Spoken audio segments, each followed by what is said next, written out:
I'm in the show. So I'm on.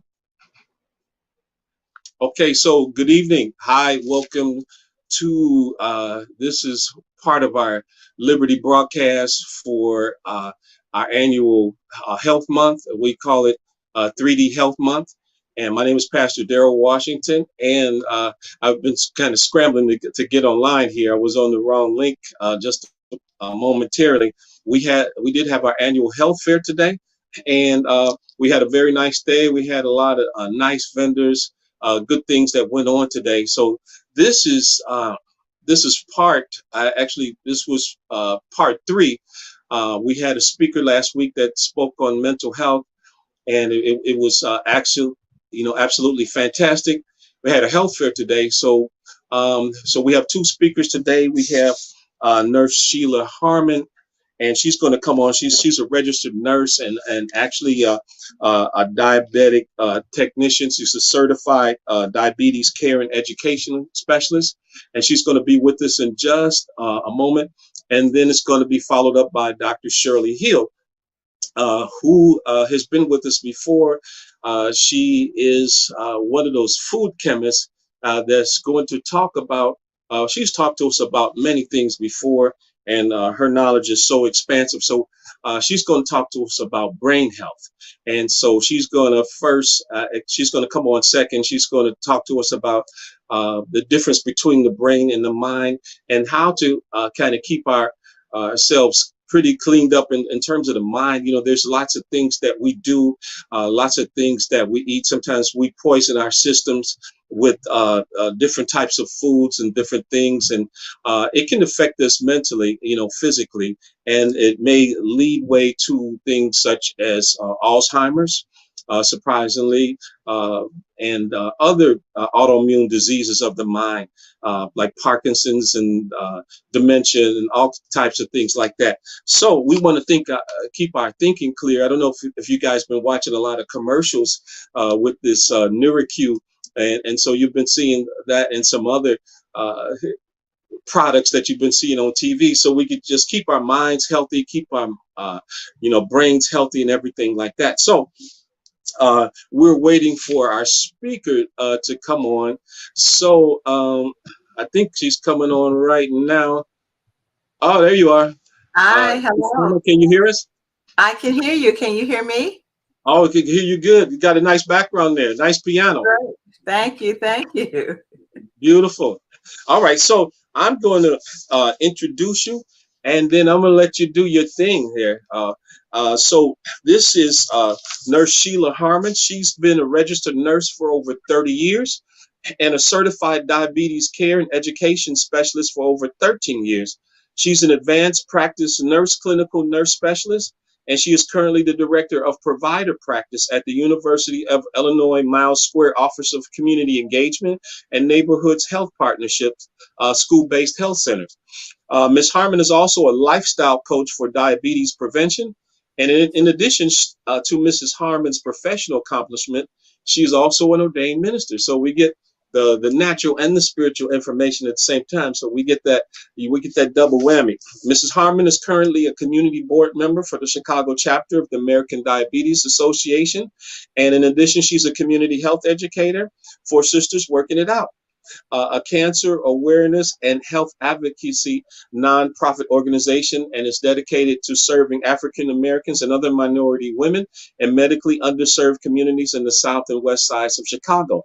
Mrs. Harmon received her bachelor's degree in nursing from Chicago State University in 1988, her master's in nursing as a clinical nurse specialist in 2007, and as a family nurse practitioner in 2013 from Governor State University. She is currently in the UIC College of Nursing, Doctorate of Nursing Practice program, graduating in December 2022. Mrs. Harmon travels throughout the city of Chicago and other cities in the United States, providing diabetes education to help empower people with the knowledge to know how to prevent, control, and slow the progression of the disease. Her motto is take control of diabetes before it takes control of you. You are empowered. Mrs. Harmon is featured in the American Association of Diabetes Educators language and use video. And so, without further ado, we're going to introduce Mrs. Sheila Harmon. Thank you again. Thank you, thank you, thank you. I'm going to be sharing my screen to kind of go through some slides. And if you have any questions, just feel free to put them in the chat. I'll answer them as we go along or at the end. And so I just want to start with some facts about diabetes. There's 34.2 million people who have diabetes. 26.9 million people are diagnosed. 7.3 million people undiagnosed. And then we have those who have pre-diabetes. 88 million aged 18 years or older have prediabetes. 65 or older, 24.2 million aged 65 and over have prediabetes. And so I know sometimes people say, well, I heard it's borderline. So we're going to talk about prediabetes because with prediabetes, we want to prevent you from having type 2, but we're going to also share the information about type 2 diabetes and how to decrease your risk of having some complications of the disease. So, what are some of the risk factors for having type 2 diabetes? Well, if you have a family history, African American, Asian Pacific Islander, Hispanic, Native Americans, if you're overweight, lack of exercise, and has a history of gestational diabetes. Look, there are things that we can't change. We can't change our family history. We can't change our race, but we can change if we're overweight or not. We can change how much exercise we get in a day. So, what is diabetes? Well, so first of all, we're going to talk about your body's main source of energy is glucose or sugar. Those words are the same, they can be interchangeable. Glucose is the fuel you need for everyday activities. You get glucose from the food you eat. The sugar that is made in your liver when you don't feel like eating, your liver knows how to make sugar. Your body helps lower blood sugars by releasing insulin. So when we talk about diabetes, what is diabetes? Well, diabetes is the body's inability to make enough insulin to move glucose out of the bloodstream and into the cells. Insulin is made and produced in the pancreas. Whenever the body is not making enough insulin, we either have prediabetes because of insulin resistance, meaning the body is still making the insulin, but it's not using it properly. What does that mean? Have you ever gone to the store and got keys made? You were in a hurry. You were getting 4 or 5 keys made. The person who was making the keys was in a rush and hurrying to make the keys. They made the keys and you get home and some of the keys work and some of the keys don't. Well, that's how prediabetes is. Your body is still making insulin, but some of the insulin is just not working to open the cells. So that's how you can think about prediabetes. And what do we usually see? We start to see that dark discoloration around the neck, acanthosis nigricans. Sometimes we say, wow, their neck looks so dark. They should wash their neck. Well, it's not because they're not washing the neck. It's because of the skin changing colors because your body is producing insulin, but it's not being properly used. So it's spilling through the skin. So those are one of the symptoms that we see with prediabetes. And again, when your body is not making enough insulin, when that number gets over 200 and it's building up in the bloodstream, that's when we give you the diagnosis of diabetes. So what is diabetes? Diabetes is an insulin issue. It's the body's inability to make enough insulin to move glucose out of the bloodstream and into the cells. There are several types of diabetes, but we're going to talk about the 2 main types, which is type 1 and type 2, that most of you all are probably familiar with. Type 1 diabetes is also, you might have heard somebody call it juvenile diabetes. Type 1 diabetes is an autoimmune disease. That means the body turned on itself. It was nothing that the individual did. The pancreas stopped making insulin. Autoimmune, especially when I'm working with young people and the babies, I tell them they're God's special angels because God knew that everybody couldn't handle that assignment. And so their assignment is to help teach their families how to eat healthy, how to be physically active, just to encourage our babies, to let them know, or anybody who has type 1 diabetes, it was nothing that they did. It was an autoimmune disease, and anybody can have type 1 diabetes at any age. What that simply means is your body no longer makes insulin at all. So anybody with type 1 diabetes will have to take insulin for the rest of their life. And insulin is a shot, it is not a pill. It is the shot. Type 2 diabetes is the most common type of diabetes that we see. We see it a lot. We used to see it a lot in adults, but we're seeing it a lot in children now too, because children are becoming more and more overweight and have a lack of physical activity, whether it's that they are not in a safe environment where they can go outside and run and play. They're at home and they're just on these video games and the computers. They're not getting in much physical activity. So type 2 diabetes, we see that more commonly in people who, again, have that family history, are overweight, and have a lack of physical activity. When I say a lack of physical activity, that means they're not getting in at least 150 minutes of exercise a day. That's 30 minutes of exercise at least 5 days a week. That's what we mean by a lack of physical activity. Diabetes is a chronic disease. It doesn't go away, but it can be managed. And how do we manage it? We're eating healthy, being physically active, at least 150 minutes of exercise a day. And when you have diabetes, checking your blood sugar to know what your numbers are. There are celebrities living with diabetes, such as Tom Hanks, Patti LaBelle, Halle Berry. We see Ray Kroc and Morgan Freeman. And so just because you have diabetes doesn't mean that you can't have a normal, healthy life. It doesn't mean that you can't still fulfill your dreams. You can. It just means that you have to incorporate these other activities in your daily life. Listen, we should all be practicing eating healthy as possible, being physically active, because physical activity and eating healthy, it helps decrease your risk of so many other diseases as well. So, what happens when the blood sugars are too high? When that number is over 200 and you now have a diagnosis of diabetes? Well, high blood sugar levels can lead to other health complications. I always try to give an example of when I'm teaching and I'm presenting. So the blood usually flows through the body like water. It's thin and watery. When you have diabetes and that number is over 200, that blood now becomes a little bit thicker, kind of like Miss Butterworth or a maple syrup. It's thicker than water. That's how thick the blood becomes.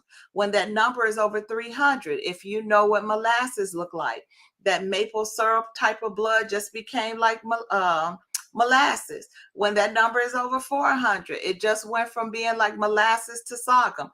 Sorghum, if you know what that looks like, my mom is from the South. So the sorghum would be in a tin can and you turn it over. We used to put the spoon in it and laugh and it wouldn't move. It would just be hanging in the can. It would be so thick. Well, the higher the number, the thicker the blood. And so think about the heart has to pump all this thick blood through the body now.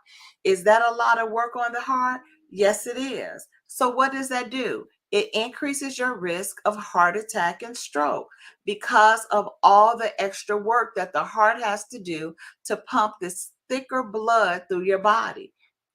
All the organs in the body requires a blood flow. So that means when the thicker blood is flowing and it comes and it's going through the vessels in the eyes, some of that thick blood may start to just trickle and hang around the eyes. So that's why we ask you to get a yearly dilated eye exam.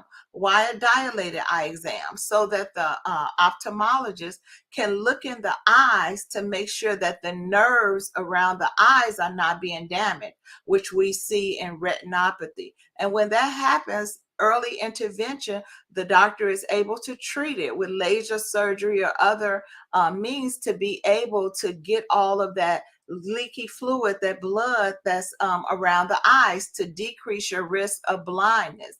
And so we'll talk about some of the symptoms of diabetes in a few minutes. With the kidneys, your kidney's job is to help also flush some of that excessive sugar out the body. And so as it's trying to flush some of that extra sugar out, you're going to be urinating more frequently. So that ties in with the eyes. You'll have blurry vision because there's so much sugar around the eyes. With the kidneys, increasing urination. So I'm going over blurry vision, increasing urination, because the kidneys is trying really hard to help get some of this extra sugar out of the bloodstream. Your teeth and gums. When you have a lot of sugar in the body, the teeth and gums will bleed when you're brushing. You shouldn't have bleeding gums when you're brushing your teeth. That's why it's important to see your dentist twice a year, so that way they can do your dental cleaning. It's important for you to brush your teeth twice a day and to floss, so that you can push the gum line back to get any bacteria that may be trapped behind the gums. Your feet. Everybody right now, wiggle your toes in your shoes. If you have on shoes, your toes should be able to wiggle freely. They should be stretching out. They shouldn't be tight and balled up, because that's decreasing the circulation to your feet. I always give an example and say, if I give you a wheelbarrow and I fill it with bricks and I say, take it from point A to point B, and there you got to go down a hill, you got to come up. You got to go down a hill, you got to come up. But when you go down, you're moving pretty fast. But when you go up and you're pushing all these bricks, it becomes heavier. A few bricks may fall out the wheelbarrow. You're not going to stop and pick them up. You're going to keep moving. So think about the heart when it has to push all of this thick, syrupy blood through the body. When it gets to the feet and it's circulating back up, some of that sugar may be dripping around the feet, around the toes. So then you'll start to feel some numbness. You'll start to feel some tingling. That's part of the neuropathy. And so these are things you want to let the provider know about. And again, the nerves, they start to become damaged because of all the sugar that's leaking around the nerves. We talk about sexual function. Every organ in the body requires a good blood flow. And when the blood is thick and syrupy, it's not a good blood flow for every organ. So for the women, they may have frequent yeast infection because the sugar is trying to escape from the body. For the men, the organ doesn't stand up. It doesn't work. It lays down because there's so much sugar that's flowing through those blood vessels. Emotional health. It makes you feel you're sad, you're crying, you're emotional. You go through so many different emotions when you have the diagnosis, or when your blood sugars are too high or they're too low. And so these are some of the things that we want to prevent, those complications of diabetes. And that's how we're going to be teaching and talking about knowing your numbers and knowing the things you need to do to be able to get your blood sugar levels under the best control possible. Diabetes changes over time.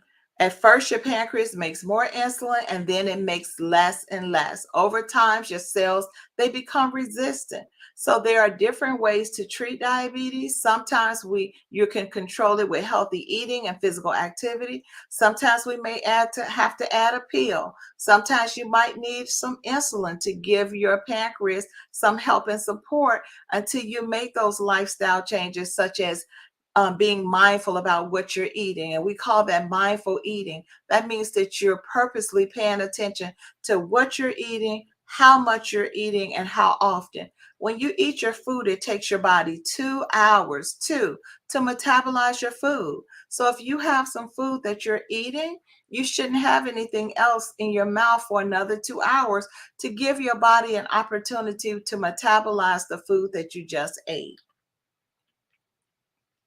What are some of the treatment options for diabetes? And again, we talked about healthy eating, being physically active. Sometimes it's diabetes pills that's added to healthy eating and physically active. Sometimes it's pills and insulin, and sometimes there's a non-insulin type of medication. What are the numbers? What should they be? Well, if you don't have diabetes or you're having pre-diabetes, before you eat, your number should be between 70 to 100. 2 hours after a meal, less than 140. When you have diabetes in the mornings, your number should be less than 110. And again, 2 hours after a meal, less than 140. So have a conversation with your healthcare team about what your number should be if you have diabetes or if you have prediabetes. What are some of the symptoms of a low blood sugar? Well, anybody can have a low blood sugar. A low blood sugar we call hypoglycemia. It happens when you are eating, you haven't eaten, and you started your day and you're moving around. It takes energy to help you move around. It takes energy to help you do the activities that you do each day. Getting up, washing your face, brushing your teeth, taking a shower, going outside, walking, all of those activities require energy, and we get again energy from the foods we eat that are carbohydrates. And we'll talk a little later in the presentations about what foods are carbohydrate. So what happens when you have a low blood sugar? It could be because you had less carbohydrates than usual. It could be because you have skipped or delayed a meal or didn't take a snack. It could be because you're more active than usual. It could be because now that you are eating healthy and now that you are paying attention and making sure you get in 150 minutes of exercise or more a week, then now you require less diabetes medication. So what are some of the symptoms you feel? You feel weak, you feel shaky, you feel lightheaded, you might be sweaty or clammy, you're irritable, cranky, you start to become confused because you don't have enough glucose on board. Those brain cells need some glucose, and you just feel hungry. So what should you do? We call it the 15-15 rule. Have 15 grams of a carbohydrate. And what carbohydrates are those? It's those carbohydrates that we call those quick fix carbohydrates.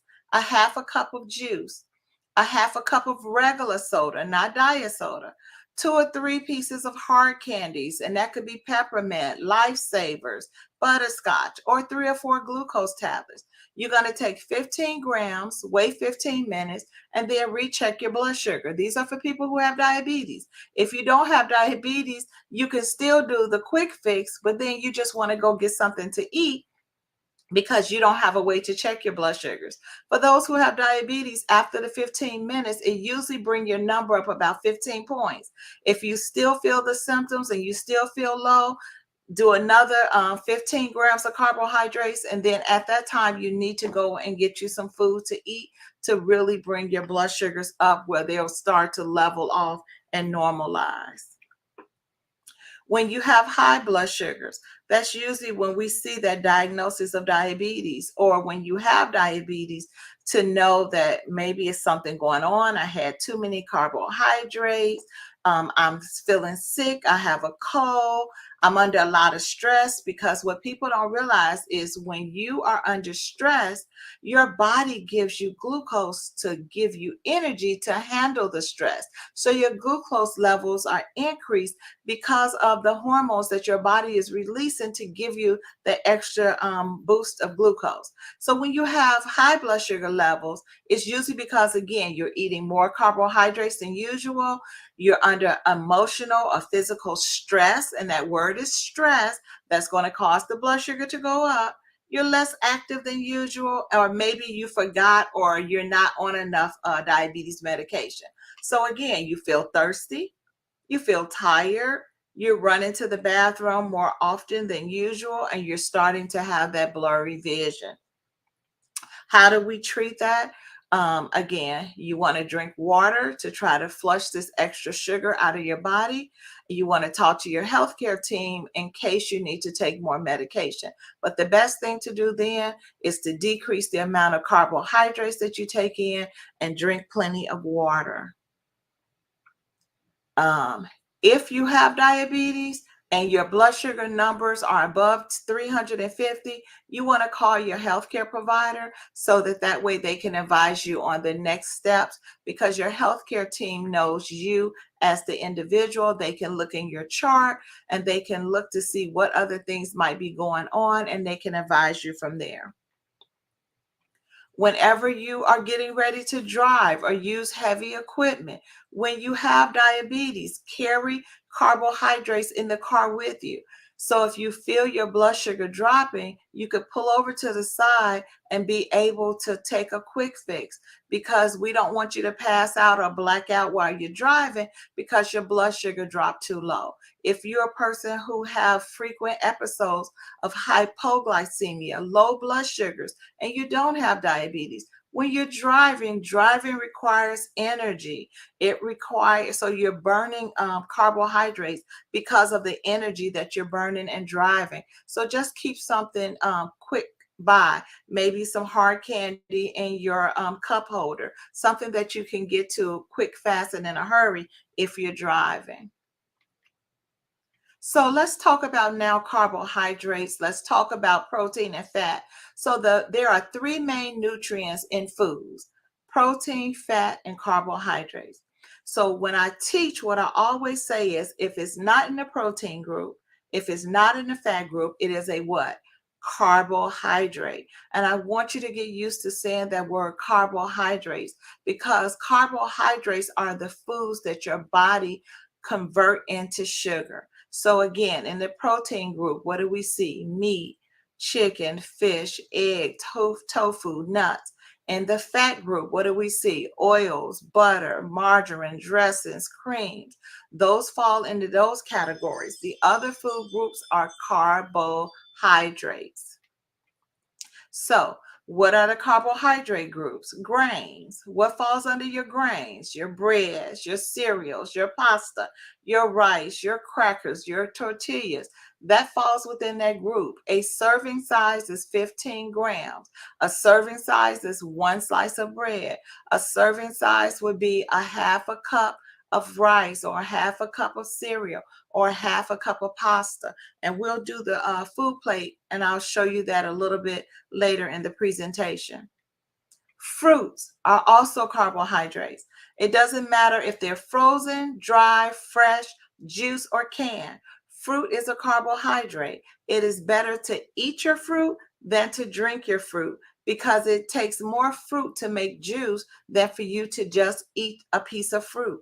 And if you have diabetes, your fruit should be firm.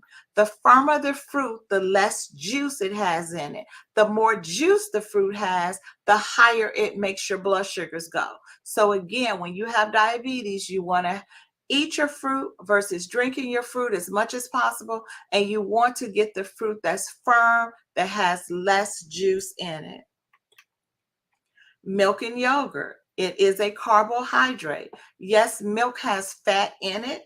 Whole milk has more fat than 2%. 2% milk has more fat than 1%, but it falls under the carbohydrate category. So you want to look at the different milks. Almond milk has less carbohydrates than the cow milk. I'm so sorry, the cow milk.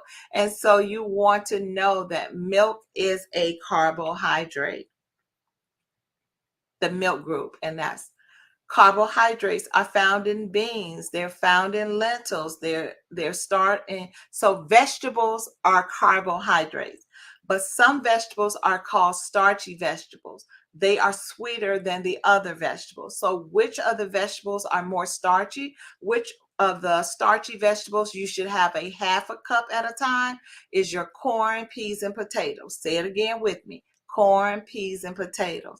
And also your beans, right? And so we should have a half a cup of those at a time. A half a cup: corn, peas, and potatoes. I'm not telling you that you cannot have those things. You can, but a half a cup at a time is a serving. We want you to focus on those vegetables other than corn, peas, and potatoes, and your beans. So when we get to the food plate, I'm going to have you write down those non-starchy vegetables. Those are the ones that you can have 3 cups of at a time, compared to these, which you should have a half a cup at a time. And it's just learning how to have a balanced meal and to be able to have a healthier meal plan. Again, when you eat carbohydrates, we swallow it, it goes down into the stomach where it's digested, and then some of the glucose goes into the muscles because we know you're exercising and the muscle needs glucose for the energy. Some of the glucose is going to pass through the kidneys so that way the kidneys can flush it out, and you, especially when you're drinking the water. But diabetes occur with the rest of the glucose that stays in the bloodstream because you didn't have enough insulin to open the cells to get the glucose out of the bloodstream and into the cells. Remember, diabetes is an insulin issue. It's the body's inability to make enough what? Insulin to get glucose out of the bloodstream and into the cells. And so again, the foods that are carbohydrates are your starches, your fruits, your vegetables, your milk and your dairy. Those are your carbohydrate groups, as well as just your ordinary sweets as well. And so we want to keep those things in mind. What foods are carbohydrates? So if you ate today, think about what foods that you have eaten and which ones are carbohydrates, because those are the ones that affect your number when you check your blood sugars.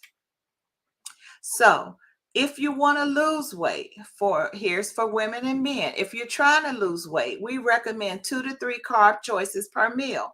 That's whether you're having 3 meals a day or you're going to do intermittent fasting and do the 2 meals a day, where with the intermittent fasting, you eat your meals within an 8-hour period, and then the other 16 hours you're fasting, and you want to have fluids, and you want to have those fluids that are non-carbonated, non-carbohydrate types of fluid.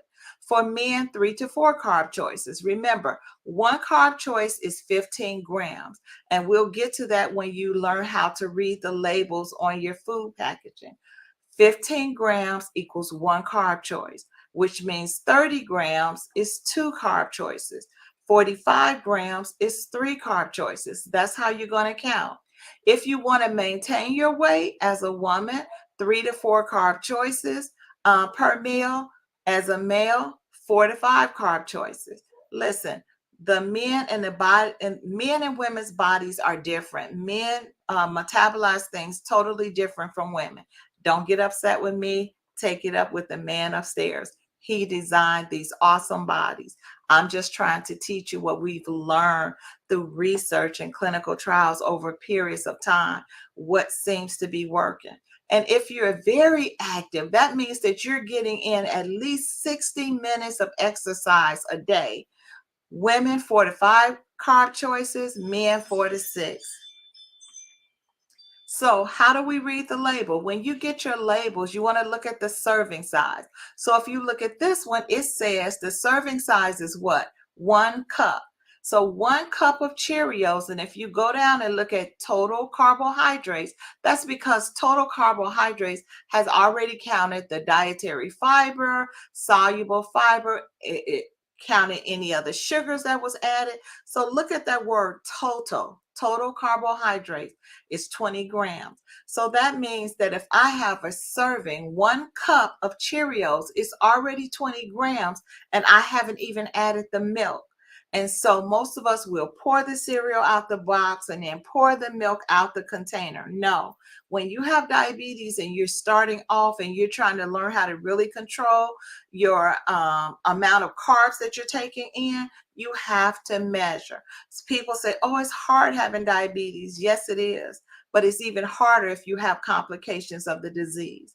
So let's control the things that we can so that we can decrease our risk of having complications of this disease. When you see people and they're blind and they have amputations, it did not happen overnight. It comes from years of not taking control of this disease. And that's why I say my motto is, I may have diabetes, but it doesn't have to have me. You have to learn to live empowered and take control of this disease. Physical activity. It makes the heart pump better. It strengthens your muscle. It decreases your risk of heart attack. It increases the good cholesterol, which is the HDL, we call the happy cholesterol. It decreases the bad cholesterol, which is the LDL. That's the one that sticks to the artery and leads to heart attack and stroke. And so when you exercise, remember, exercise strengthens the happy cholesterol and it decreases the bad cholesterol because it allows the happy cholesterol to eat the bad cholesterol off of your arteries. It decreases your blood pressure. Physical activity helps you to lose weight. It helps you feel better and you feel like you have more energy. It reduces that A1C level, and the A1C level is the test we do every 3 months, because not because we want to run up your bill, it's because the life cycle of the red blood cell is every 90 to 120 days. So therefore we do an A1C measurement every 3 months, because we know that that tells us how much glucose has been housed in your cell over the last 3 months. You can't change it because you fasted the day before. You can't say, oh, I got an appointment, I have to go see Sheila. I don't want her to know that I haven't been doing what I was supposed to do. So you come to the office, my staff stick your finger, they check your blood sugar, and they say, oh, Miss Jones, oh, Mr. Smith, your number looks so good. And you thought you got away with something. And then I say, go to the lab and draw blood. And we draw the blood and we pull out that red blood cell. And it said, ooh, child, let me tell you the real story. I need you to know what's been happening and going on up in this body for the last 3 months. It tells on you and it tells the story. And we are so happy that it does, because that helps us to help you take the best control of diabetes as possible. And I hope you understand the importance of getting that A1C and what that number means. So, physical activity, we want you to be active at least three, my slide says 4, but 3 to 5 days. We want you to be active 5 to 7 days, and I'm going to change this slide. But 5 to 7 days, at least 30 minutes a day is what the recommendation is for just the minimum amount of physical activity. That's 150 minutes a week that we want you to be able to get in. Physical activity doesn't have to be hard. It should be something you enjoy. That could be gardening, when you're doing housework, if you're dancing. Listen, if you're at church, there's a praise team. Go to the praise team rehearsals and learn the routine. You don't have to be on the praise team. You don't have to be a praise dancer. Learn the routine so that way you can get that physical activity in, because if you've gone to rehearsal, that is definitely a workout. And so find ways that you enjoy to be able to be physically active. Find what you enjoy and start somewhere. If you haven't been exercising, get in 5 minutes. What we want you to do is to start somewhere. Every small step is a success, and pat yourself on the back.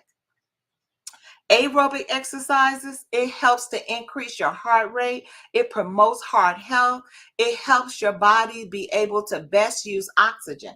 Aerobic exercise are those things that are repetitive, such as riding a bike, swimming, aerobics, dancing. These are the aerobic type of exercise. And then we want you to mix it up, do some strength training, because as you lose weight, you want to be able to firm up those muscles, to firm that skin so it's not so flabby as you're losing weight. So you want to do a mixture, do aerobics today, the next day maybe do some strength training. That means you can use the exercise band, you can do some push-ups, you can do some sit-ups, you can do some squats. Strength training, it builds the strength and endurance of your muscles and it also helps to improve balance. Then also include some flexibility, like some yoga, some stretching routines, some Tai Chi, because flexing and flexibility and stretching activities, it helps to your muscles and joint. It prevents muscle injury and soreness. You may be sore when you start because your muscles are saying, whoa, what's going on here? I'm not used to this. Keep doing it because it helps. You might say, but it hurts. My joints are hurting. That's because your joints are not used to moving. But again, consult with your healthcare team about what's best for you, what you should do, and how often. Whenever you're going to the doctor, one of the things we want you to do is we want you to remember to speak up.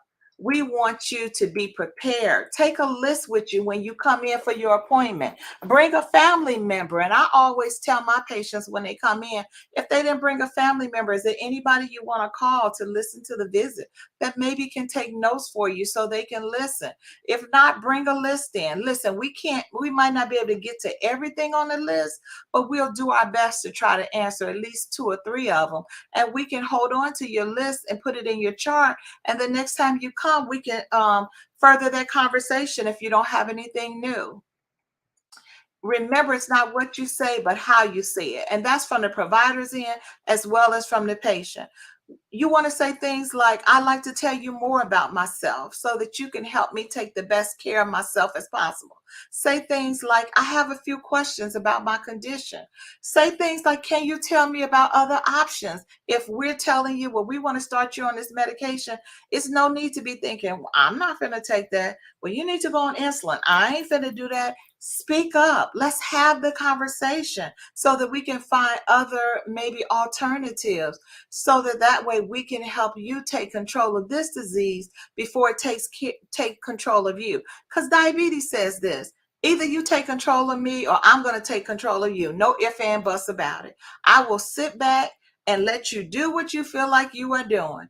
But when I wreak havoc, it's going to be so much havoc in the body that some of it is going to be irreversible. And that's what we don't want to happen. It's okay to ask questions. Why do I need this medication? Why am I going for this test? What are my other treatment options? What's the best time for me to check my blood sugar? What's the best time for me to take my medication? These are conversations that we want to have so that you can feel empowered. We are here to be a part of your medical team. And so you are at the center of that. I am here to be a part of that team, to be able to give you that information so that you can make informed decisions for your health and your life. So the A in diabetes stands for A1C. How often do we measure that? Yes, every 3 months. Why? Because we want to see how much glucose has been measured, it has been retained in the bloodstream over that period of time. B is for blood pressure, C is for control, and I'm going to go to the next slide. What should my A1C be? Less than 7. Why? Because when that number is over 200, we know that you can start to have some complications of diabetes. If you take your A1C number and multiply it by 30, that gives you an idea of what your average number is. So 30 times 7 is 210. It's over 200. That's why the goal is less than 7. Here's a chart again. So the A1C, we do it every 3 months. Also albuminuria. We want to measure and see how your kidneys are doing. So we're going to ask you to urinate in a cup once a year. So don't go to the provider's office and you come to see us and say, I hope I don't have to pee in a cup today. Why not? Don't you want to know how your kidneys are doing? You should be ready and prepared. I'm sharing these things with you so that if your health care team is not doing it, you can speak up and ask the questions yourself to let them know that I went to a program to get educated so that I can know more about diabetes, either for myself or to help a loved one or a friend. Some providers will talk about a baby aspirin. Now it's saying it doesn't have to be necessary for everybody, but you can have those conversations. And the purpose is it to decrease your risk of heart attack and stroke. B is for blood pressure. And so for blood pressure, the goal is to have your blood pressure less than 140/80. What does the numbers mean? The systolic and the diastolic. The heart at work, the heart at rest. The systolic is the heart at work. The diastolic is the heart at rest. How hard is your work working? How hard is your heart working to pump blood through the body? And is it resting? When that bottom number is high, that means that your heart is under so much stress all the time. What does that do? Increase your risk for heart attack and stroke. C is for cholesterol. Your cholesterol level should be less than 200, the overall cholesterol. Your LDL, which is your what? Lousy, the bad cholesterol. L is for lousy. It should be less than 100. Your happy cholesterol. We want to see that number between 40 to 60, right? We should at least measure it once a year. You go in fasting. This helps us know your risk of heart attack and stroke, because when those numbers are high, that lets us know that those arteries are starting to get clogged. D, discuss, debate, and decide. We want to discuss your health with you. A debate is just having a conversation and then deciding what's the best option for you. And that's why we just call it the 3Ds, so that way you'll remember to have these conversations. And diabetes education, come to programs like this. That's free to you to learn more about diabetes so that you can help yourself or help someone else. Your eye exam. How often? I said at least once a year, a dilated eye exam to decrease your risk of blindness when there can be early intervention if you have any retinopathy going on. The F, your foot exam. Whenever you go to the doctor, take your shoes and socks off so that way the doctor can look at your feet. They can use the monofilament to see what your sensations are. We want to decrease we want to be able to intervene early if you're starting to really have some numbness and tingling, some neuropathy, so that way we can send you to a cardiovascular podiatrist to be able to check those nerve endings in your feet. And we want to decrease your risk of amputations. D is checking your blood sugars. Listen, people say, well, I know how I feel. If you knew how you felt, you wouldn't have diabetes. So it's important that if you have diabetes, at least check once a day. First thing in the morning until we know those numbers are under 120. Then go 2 hours after a meal, pick a meal. We want you to be in control of your numbers and to know what they are. H is staying healthy, getting your vaccines. Listen, vaccines don't prevent you from having a disease. They help your body build antibodies. So when this disease enter your body, you know how to fight. Your body starts fighting immediately when you have been vaccinated. It doesn't have to try to figure out what is this virus that just entered. It takes a couple of days, like 3 days to figure it out. And some people die during that time, from high fevers to chills and everything it takes as your body is going through that immune response. So get your vaccines. Yeah, we recommend the flu vaccine at least yearly, the pneumonia vaccine at least once. And now we're talking about, the other vaccines that are out here for COVID-19. And so again, have those conversations with your healthcare team so that we can answer any questions that you have, so that you are operating on facts and not fiction. Because everybody has feelings, but we want to operate on the facts. I stands for we identify any needs that you might have so that we can help set up any services to help you best manage your diabetes. And then this is setting goals. Set goals for yourself, small goals. Okay, Sheila, I heard your presentation today. I haven't been exercising, so I'm going to set a goal to at least exercise 3 days a week for 10 minutes to get started. I'm going to set a goal to increase my fruits and my vegetables to at least 2 servings a day, 3 days a week. If I'm not doing 2 servings a day every day, small steps that are realistic and attainable. That's what those SMART goals are. SMART goals is being specific on what you're going to do and making sure it's measurable, that you can measure what you're doing. A, it's attainable for you. Is this something you can really do?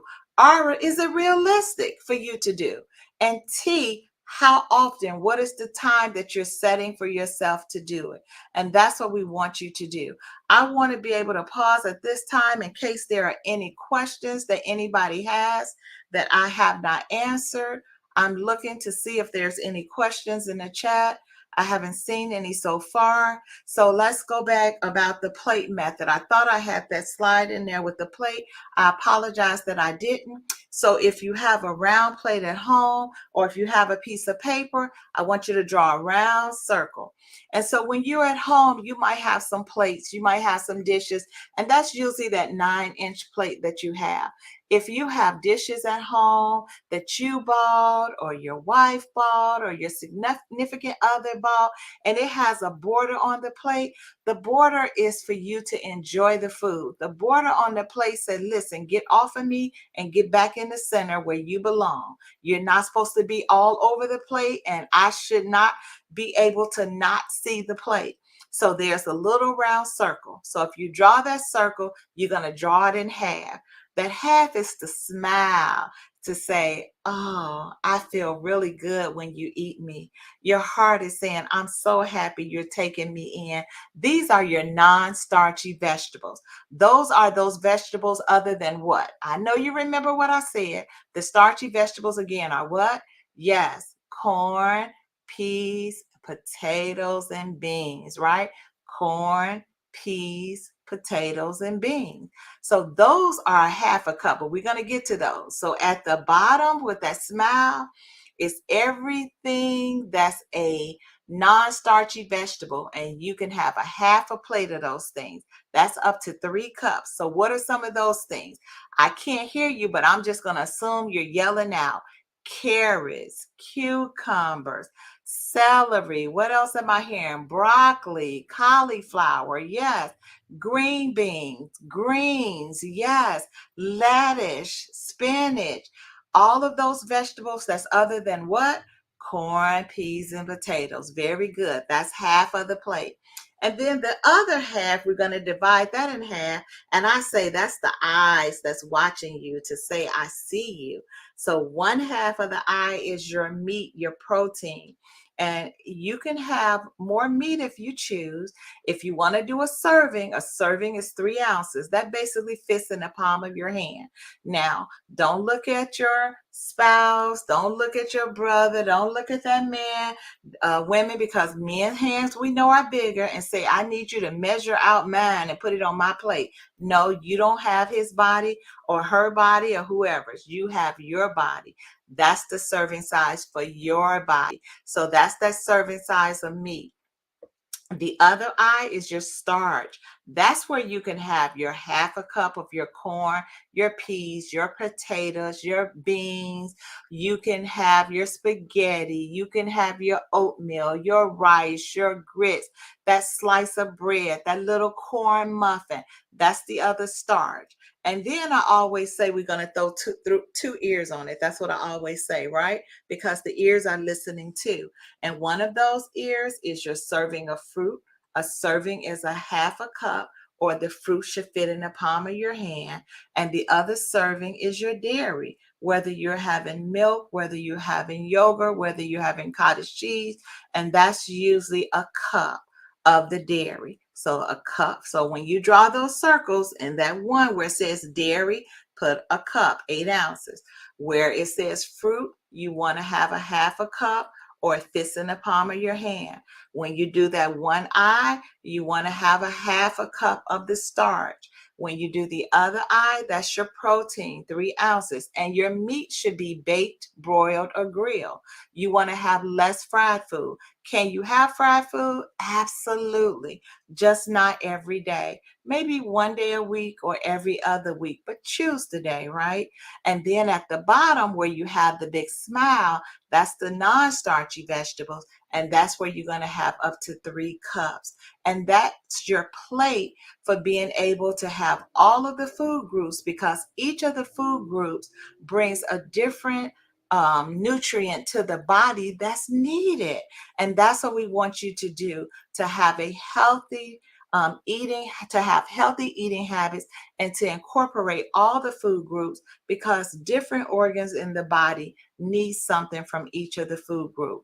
I hope this has been helpful. And again, I'm trying to be mindful of the time. We have 4 minutes left. Is there any questions coming in? I don't see any. I hope this has been helpful, that you can remember these things. So I'm going to go over a couple of review things so that when you leave me today, you can say, wow, I learned something from Sheila today. When you eat your food, how many hours do it take to metabolize your food? Two, 2 hours. So that means after you eat, you shouldn't put anything else in your mouth within the next 2 hours except what? Except for water. What about desserts? Absolutely. You can include desserts in your meal plan, and it's that serving size. So it's a little small cookie, it's a small slice of cake. What I learned is if you hold out your finger, that's how thick your slice of cake should be when you're cutting it. For your pie, it should be your two fingers put together when you're cutting that slice of pie. And so that's how you measure what's appropriate for your body type. So, yes, you can have those desserts. You have to incorporate them in your meal plan.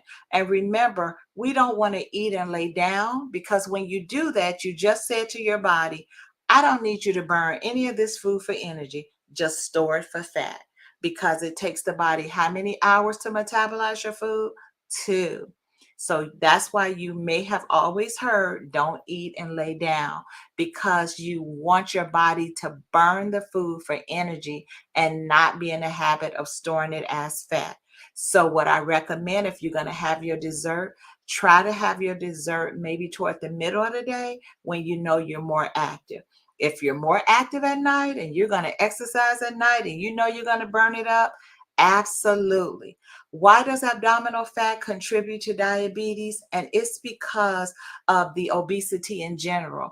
It's because if you think about when I talked about type 2 diabetes, it's because we're overweight. And that abdominal, so the abdominal area, it collects more fat than anything. And so it's the fat in general. And that's a great question. So, what we want to do is we want to burn up. The first 15 minutes of exercising burns glucose. Everything after that starts to burn glucose and fat. So, keep that in mind when you're exercising, that when you want to burn glucose, but you also want to start burning fat so you can start losing weight, you have to get to the point where you exercise at least over 15 minutes each session that you're doing. And that's what we want you to do. 2 more minutes. Keep the questions coming. These are great questions. I appreciate you all listening to the presentation. And again, I hope that you were able to learn something. I thank you so much. Thank you, Liberty Temple, for the opportunity to be here to share the information. And don't keep it to yourself. Share it with somebody and help others. Have a great day. God bless you. I love you. Thank Amen. you, Miss Newton. Can you hear me? That was fantastic. And this will be on Liberty broadcast, so people who didn't get the opportunity to see this live, they'll be able to go back and replay it, and then it'll always be there in our archive, so you can go back. People can go back and listen to it again and again and again, because sometimes it may take a few times to listen to some concepts to really, kind of really get it down really good. I thought Thank that was you. excellent. It was very comprehensive, and I believe that there was a great impartation of knowledge and just really. I mean, it was just a wealth of information and education about this, because so many people don't know about diabetes. A lot of people have diabetes and don't even know it. I've known people that had it for years and they never even knew, because they didn't display any symptoms at all. I do have one question for you before we go on to Dr. Hill. I Okay. know, I'm sure you've noticed with the flood of commercials about, I believe it's Ozempic, I believe it's a diabetes medication. Yeah. And I guess that's kind of become more popular than some older medications such as metformin, because I know recently metformin had, in the past year or so, it's kind of gotten some bad reviews about side effects. Can you maybe elaborate on that before you go Yeah, on? and so there are so many different diabetes medications out, and a lot of people are still on metformin as well. What happens is one of the side effects of metformin is that it upsets the stomach, right? And another side effect of it is it causes weight loss. And the weight loss is because of the GI upset. It causes diarrhea. It can cause bloating, right? And so what happened was, what they were finding was, with the extended release metformin, it decreases some of the side effects of having the upset stomach, but it was also causing some other side effects that was really unwanted. And so they had to pull it for a while and put people back on regular metformin. A lot of people who have the diarrhea and the bloating and the flatulence, they didn't want those side effects. They didn't want to have to go back to the regular. But anytime you have a side effect and you tell us about it as a provider, we have to report it. And so when we report it, and remember, this is all over the world. And so after so many reports, the company has to look at it and make a decision whether this is a drug they need to pull or not. So it's so important to have the conversation with your provider about what's best for you. And this is what I tell people. I am an advanced practice nurse. I am a provider, but I also live with diabetes. So everything that I just talked to you all about, I have to do it as well. And so I'm just not teaching it, but I'm living it as well. Amen. Well, we certainly thank you. And that was fantastic. We have to have you back again sometime, maybe even live at a church, maybe one day. And, it's just the information, education was phenomenal. And we thank you so much for coming on. We thank you. We thank Apostle Lathan for allowing you to come on, and we welcome you anytime. Thank you so much. All right. Thank you. Okay, now it's time for part 2 of our online educational segments. This is 3D Health Month. And so we're going to bring on Dr. Hill right now. Dr. Hill, are you still there? I see that, sir. Oh, there. Oh, that was right on time. Can you hear me, Dr. Hill? Yes, I can. Okay. That's a nice background. Okay. Okay. So we're going to not procrastinate. I'm not going to give that long introduction like I did last year, because you got. I'm going to cut it down a little bit. But Dr. Hill's been with us for a while now, and she's a natural food hygienist who specializes in the chemistry of food and its relationship to disease. She's a member of the SACAL, the Center for Success at Kingdom Advancement Living. And as a healthy spirit, healthy body church liaison, Dr. Hills could travel, conducted workshops for the American Cancer Society, Diabetes Association, fits pretty well here, as well as for SACAL Global Ministry throughout the United States, Haiti, and the Bahamas. So without further ado, we're going to introduce our friend, Dr. Shirley Hill. Well, hello everyone, and thank you for having me back again this year. We are talking about the brain, and I've been, this has had me up all night because I was trying to decide how I was going to proceed, because there's so many things that you need to know. But let's start here. There is a difference between the brain and the mind. Hello, hello, hello. God bless you. And let me say that for everyone. So if I see your name pop up and you're saying hello, this hello is for you. So I wanted to get clarity on the difference between the mind and the brain. Most of you know the scripture that says it is with the mind that we serve the Lord. And so then the difference between the mind, and this is going to surprise you, maybe and perhaps, the difference between the mind and the brain is that the mind is spiritual and the brain is physical. It is physical. So you say, where did I get that from, right? Where did that come from?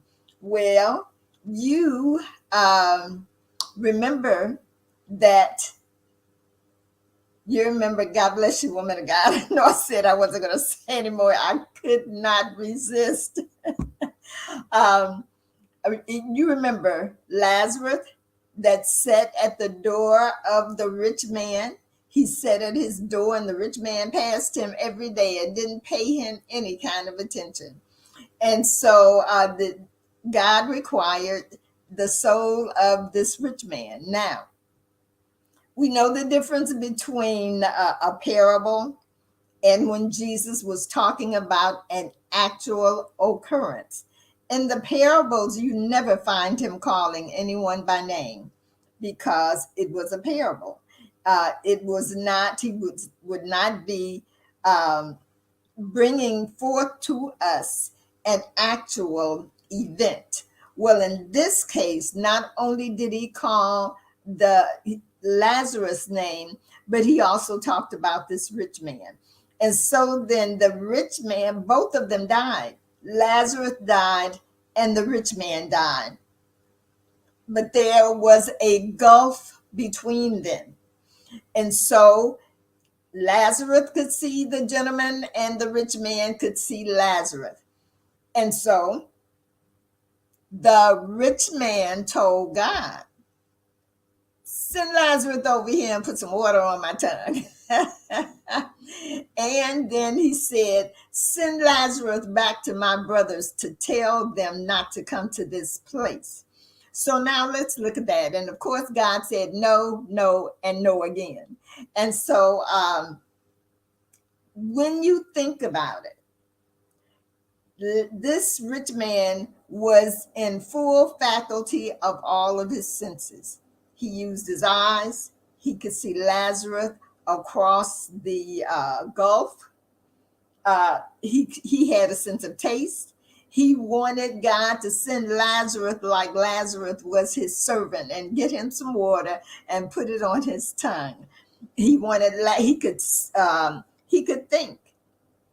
He wanted Lazarus to go and tell his brothers, don't come to that place. And you know what, so forth and so on. He was using his senses. He was using his senses. Well, now you say, well, okay, how does that prove that the senses are spiritual? His physical body was in the grave. If those senses were not spiritual, they would be dead. They would have been dead and in the grave with Lazarus' physical body. But they were not dead and in the grave. They were in Lazarus' spiritual body, which was in, his place of I want to say Hades, but I'm not quite sure I'm using the right word, naming the right place. We know he was in hell. Now, I do know the Bible says that he was in hell. And so then he was not his physical body. His spiritual body was in hell. And all of his faculties, all of his senses were in that spiritual place with him. And so then that shows us that the senses, that they are spiritual. And so then the mind, it is spiritual. And then when we go back to the scripture that says it is with the mind that we serve the Lord. And so then I wanted to clear that up, and I'm not through, but I wanted to clear that up because sometimes there's a confusion between the mind and the brain, and then there is a confusion as to what we are talking about, so forth and so on. We're talking about the brain. And we're talking about the physical brain that is in the physical body and its physical activities. Its physical activities. And so then if I can give you a few case studies. These are my own cases and my own studies. I can remember one Sunday we were at church and my daughter came running upstairs. They came and the kids came running behind her and they were saying, Mama, Mama, Mama, come downstairs. You have to come downstairs. And I went downstairs and one of the children was in the chair and they had turned red. Their lips had swollen and their nose had swollen across their face and they were seizing. they were having a seizure. And so I began to pray for the child. I began to pray for the child, and God heard the prayer. And so, but then I said to him, I said, "Did you have any flaming hots?" And he said, "Yes, I ate some before I came to church." And so I had a conversation with his mother. And that conversation was that these snack foods, potato chips included, that they had, especially the what he had again flaming hots. And then I said to her, I said, he went into a seizure. I said, because flaming hots had in them MSG, monosodium glutamate. I said, and monosodium glutamate is a brain toxin. It is an excitotoxin. It over excites the neurons of the brain. I said, and when the neurons as they become overexcited, they begin to die. And so I had a conversation with her son, and he promised me that he would not eat, that he would no longer eat any flaming hots because he had gone into a full seizure. And so now I'm going to give you a few scenarios, and then I'm going to come back, and then we're going to talk about the excitotoxins that were in those foods. So then you know what you need to take off of your list, the things that are in your kitchen and in your little cabinets and pantries. You will know what to pull out and look for and drop them in the trash. And so then I was in Michigan. I was in Michigan with a young woman that had breast cancer, and she was in the last stages. Her husband was a business mogul. He had several companies, and so I can remember that one day he had gone. Of course, he went to work, and then he had a business luncheon meeting at noon. And when he finished that, he came home. When he walked in the door, I could tell that he was shook. Something had happened at that luncheon. And I said, "How you doing?" I said, "What happened at lunch?" He said, "We were having our meeting. We had just finished our meal." He said, and the young man, he was an older man, but he said I guess they were mentoring a young man. And he said he had just finished his meal, and then he just went into a full seizure. He went into a full seizure, laying on the floor, shaking, foaming. He said, we didn't know what to do. And so I said this to him. I said, did he drink a Diet Coke with his meal? He said, yeah. How did you know? And I said, because the chemicals, the excitotoxins that are in Diet Cokes, they cause seizures. I said, and he ate his meal, he drank his Diet Coke, and the Diet Coke did what the nature of those chemicals combined together. They eat holes in the brain and they cause seizures. And so then that is my second example. I worked with a gentleman in Florida. He was let me get it right. He was a nuclear cardiologist. Cardiologist. He had his own clinic. And he was a young man too. Young man, thought he had to work 24 hours a day. And so in that clinic, they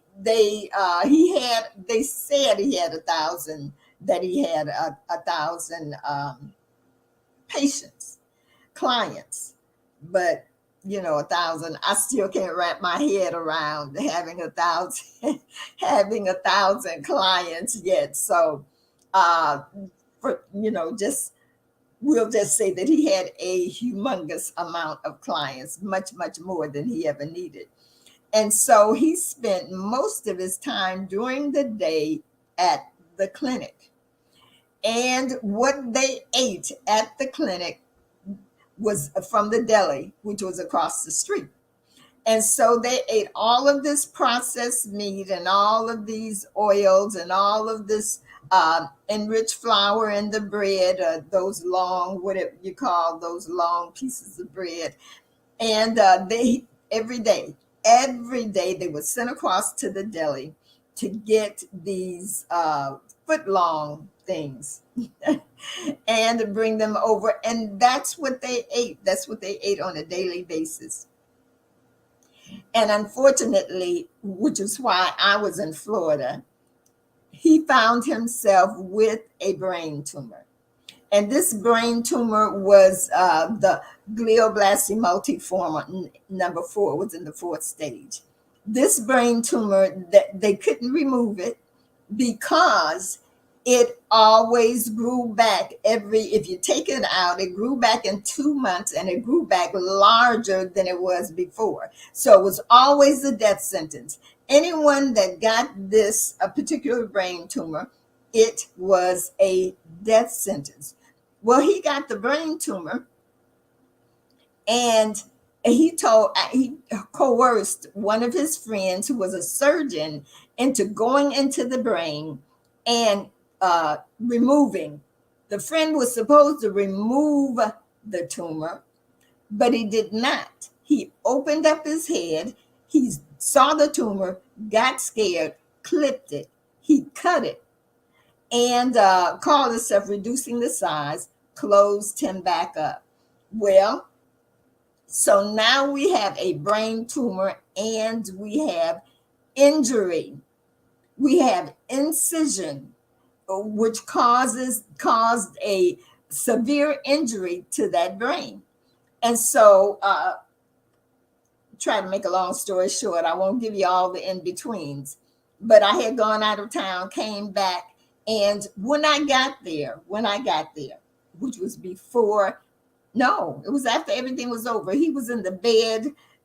They were bringing the insurance agent from insurance agents were coming from everywhere, filling out paperwork and all of this kind of stuff. And they just expected him to die.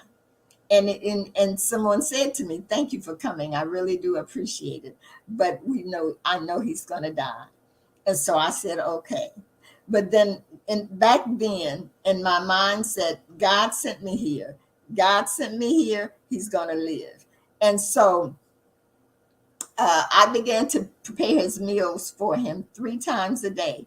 He ate nothing but raw foods. I became very proficient over these years in preparing foods that were raw meals, and preparing them in such a way that they were tasty. And I never got any pushback about these meals. And so in 3 days, well, when I got there, the first night I got there, he was in the bed. He could not get out of the bed. They were talking and expecting him to drop dead any minute. In 3 days of eating raw foods, he was up out of the bed. He was running up and down the stairs. He was going for walks in the morning, 6 o'clock in the morning, and then he would come back and eat his breakfast of raw foods and all of that. And so his strength had come back, his vitality had come back, and all of that. And so he said to me, he said, "Do you think I can live?" I said, "Sure, I do." He said, "Well, you're the only one that believes that." He said, "So I'm going to need you to stay." And so then now we have seen 3 excitotoxins that cause severe cases that attacked the brain, damaging the brain, it causing injury to the brain, and could have even caused death. Definitely seizures. All right, so let's take a look at them. Let's take a look at these excitotoxins that attacked the brain. This first young man, MSG, remember he had the flaming hots and potato chips and certain types of potato chips and those types of things, they have MSG in them. MSG, monosodium glutamate, it is a brain poison. It is an excitotoxin. What does that mean? It means that it's a chemical that overexcites the nerves, the neurons in the brain, or the nerves in the brain. And so then if it excites them, overexcites them, it can cause death. If it does not cause enough excitement to cause the death, then you can have other extreme anomalies from the brain. And let's see, some monosodium glutamate has over 30 names. It has over 30 names because they're hiding the fact that it has MSG in it. Now, let me say this to you, because one of our favorite things, if you love or even like Chinese food, Oriental food, they have MSG in them, even when they say no MSG. And how do I know that? Because MSG has a distinct flavor. It is that Chinese taste, that flavor that you love, that is the MSG. And so when they first started talking about removing the MSG, because everyone was getting, getting leery about eating Chinese food because of the MSG, well, they tried removing the MSG. It tasted terrible. It tasted like cardboard. It it had lost that distinct Chinese flavor that was the reason for people going there getting that meal, because it had that MSG flavor in it, because MSG is a flavor enhancer. And so when you eat Chinese food, then and it has that distinct Chinese flavor, then what you are tasting and what you are eating is MSG. And the long name for it is monosodium glutamate, which most of you know. But I'm going to say to you, there's some other things that you have no idea that monosodium glutamate is in. And that is those shakers, seasonings that we have in our cabinets that we sprinkle on everything when we cook. If it's not organic, then it has either monosodium glutamate or aluminum in it. And so then, or both, because it can have both. And both of them are excitotoxins for the brain. Now, I can remember years ago, and I'm sure it's at least 10 years ago, when I first started looking into this, I found a report that said that when you ate too much of this monosodium glutamate, that it caused the nerve endings to begin to spray glutamate on the other cells of the brain. And that, of course, it caused damage and all of that kind of thing. And so glutamic acid, let me say that, is a natural product. It is made by the body. But glutamate, the glutamate that's in the MSG, That is not made by the body, and it is not natural, and it is absolutely detrimental. Now, let me tell you what happened to those kids, those children. You have children, and some of you have said, I don't know what happened to them. They were so sweet. They were so lovely. They were so loving. They were just darlings. And then all of a sudden, they became monsters. Now I can't do anything with them. Now they're getting put out of school. They're starting fights. They have a bad temper, so forth and so on. Well, I used to, because I've got 4 kids. They were all teenagers at the same time. So I spent a lot of time up at the school doing auditorium stuff, workshops for the auditoriums and stuff for the freshmen, sophomores, juniors, and seniors. One of the things that I loved to do was that I would always, and it would always amaze me as to how honest the kids were. I would say, how many of you all get in trouble? And they would raise their hand. And so I would say, how many of you all have a bad temper? Same kids, raise their hands. How many of you all fight, get in fights, and get suspended from school? Same kids, raise their hands. And so I asked them more and more. And so then I said to them, I said, would you mind coming up front for me? Would you mind coming up here with me? And so they would get up and they would come up front. And I remember this is freshmen, sophomore, junior, and seniors. They would get up and they would come on up front. And then I would say to them, how many of you all eat Flaming Hots or Takis? And they would all raise their hand. It would never fail. They would raise their hands. And so I, go down the line, how many do you eat? And some of the kids would say, oh, I eat 3 bags before breakfast because we got one of those little mom and pop stores across the street. And when you walk in the door, they've got the bag of Flaming Hot sitting right there at the door. So I eat 3 bags before I even go into class. And then I would talk to them about the MSG and how it was excitotoxin, how it overexcited the brain and how it changed the functionality of the brain cells. It changed it.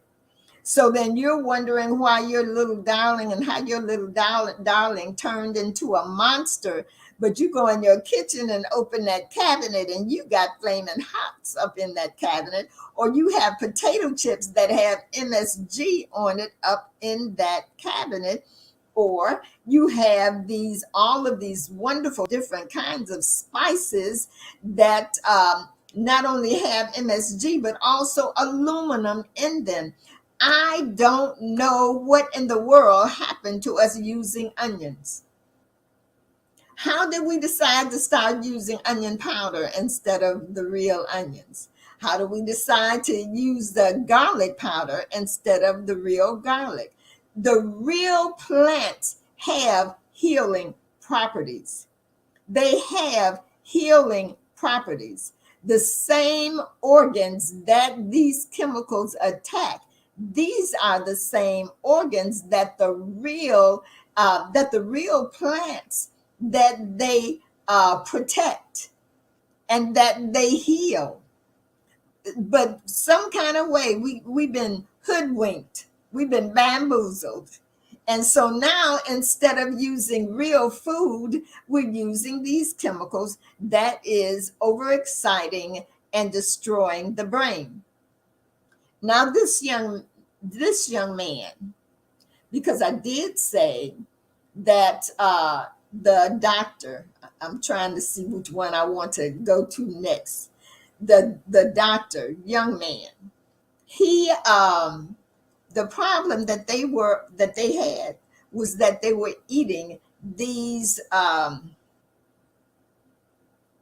sandwiches. I want to call what they call them, but these sandwiches every day. They were eating them for lunch and maybe sometimes for dinner because they would be at the office late. And these processed meats, pastrami's, bologna, salami, all of these things, they have in them, processed meats have in them nitrates and nitrites. And so then this particular preservative, it keeps the meat looking good, smelling good, tasting wonderful, but it causes brain tumors. This chemical causes brain tumors. And so, whereas not everyone in the office got the brain tumor, but he was the one that got this brain tumor and almost lost his life. He almost lost his life. And so then, so nitrates or processed meats, put that on your list. Put that on your list, because when you go home, you are going to check your refrigerator, check your cabinet, check your pantry, and see what things you have in your house, and then you're going to throw them away. And so then now let's look at this young man that had this seizure, that had this full-blown seizure in this business meeting. He had drank the sugar-free soda. I was trying to think if it was a Pepsi or a Coke, but it was one of those, and it was sugar-free. So why did it cause him to seize out? It caused him to have a seizure because the brain poisons or the excitotoxin that are in that sugar-free, those sodas, it has aspartame, it has two different phenols, and it has two different phenols, aspartame and something K, acesulfame K. Thank you, Holy Spirit, acesulfame K. And so then these three chemicals, toxins, brain poisons together, when they are combined, they eat holes in the brain. They eat holes in the brain. Now we have children. You know, there are a lot of things in America that are hidden and that are not exposed. I guess it's the same thing, hidden or not exposed. But we have children that have seizures, and the parents are being told, you know, there is no cause and there is no cure. And so these children are going through these seizures, which are causing more damage to the brain. And some of that is the processed meat, because hot dogs is a processed meat. And studies showed several years ago that children that eat 3 hot dogs a week, that they have very high risk factors for those brain tumors. And so then you think they're fine because they don't have the brain tumor now, but we're setting them up. What about 20 years from now? What about 20 years from now? And so then this young man, when he finished eating his food, he drank his Diet Coke. The Diet Coke that had 2 phenols, acesulfame K, and propylene glycol. Don't let me forget that antifreeze that had that propylene glycol in there. And all of that together ate holes in the brain. Sometimes you'll hear the word fissures, but they mean the same thing, holes in the brain.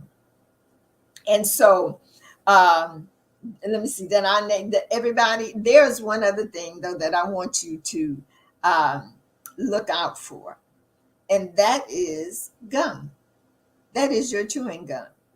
Now, it used to be just a few years ago, when you bought a pack of gum, you could turn that middle flap over, and you could read the ingredients that was in that gum. And so the ingredients that was in that gum is the same ingredients that was in that soda, depending upon what part of the country you're in, that soda, that pop, or that soda pop.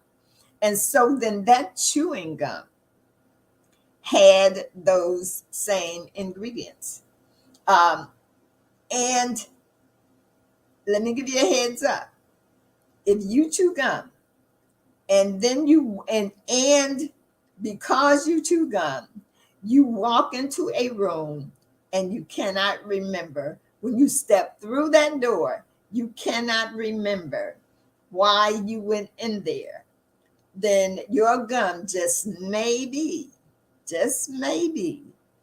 causing fissures, tears, and holes in your brain.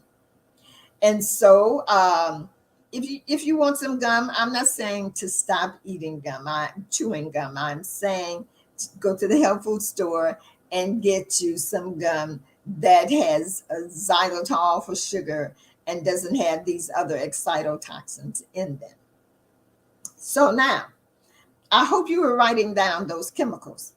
But I did say that MSG, monosodium glutamate, has over 30 different names because these manufacturers have gotten they've gotten very savvy, and they listen to us and they pay attention, and they don't do what's right. They don't necessarily do what's right. They just do different. And what they do different is what will fool you, deceive you, and put you in the same position you were in before they changed the name or whatever. And so then let me give you some of the names. Thank you. I'm very glad. Uh, some of the names of that monosodium glutamate.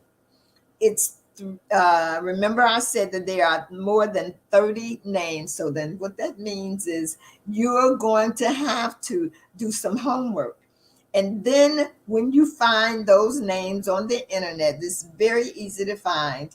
Then, and you don't want the ones with all of the technical mumbo jumbo. You want the ones that you can turn the label over on that can, box, or bottle and find that name, that common name that is on that label. Now, and then, like I said earlier, I want you to go in your kitchen, pull out your cans, pull out your boxes, pull out your bottles, go in your that was your cabinets. You're gonna go in your refrigerator and in your pantry. Pull your things out.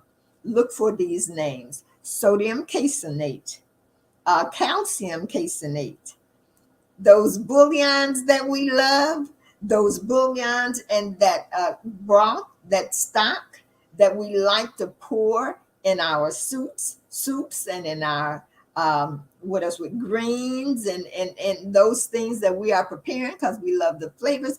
That flavor that you love is MSG. It's monosodium glutamate.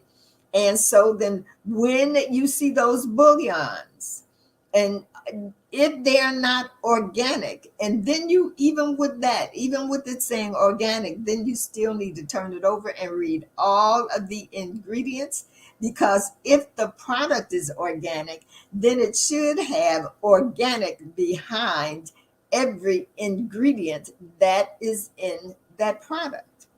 So if it has 10 ingredients and it only has organic behind one ingredient, that gives it the ability to put organic on the front of the package.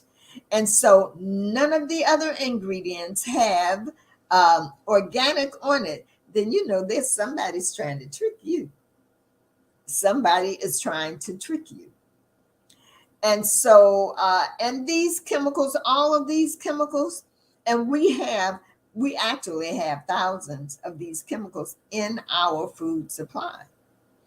And we've got the sodium caseinate, we've got the calcium caseinate, we have the bouillons, and we have the broth, and we have the stock, and then we have the malt extract, we have the sodium glutamate, we have the words flavor enhancer, and then we have citric acid. We have, let me look over here. Oh, the instant noodles. those little packages of, what are they? What are they? Ramen noodles or something? Oh my God. I've never seen our children come in, put them in water, let the water boil, they take it out, and then they eat that as a meal. And it has monosodium glutamate. Not only that, the noodles themselves, they're enriched. They are enriched, which means, pardon me, I need some water. They are enriched. And so that white, soft flour that has been formed into that noodle or formed into that spaghetti or whatever they might be called now, uh, that has been processed with a chemical called alloxin. The first FDA head of the FDA organization back in the 1950, somewhere thereabouts, 51, 52, whatever, he deemed enriched flour products as not fit for human consumption.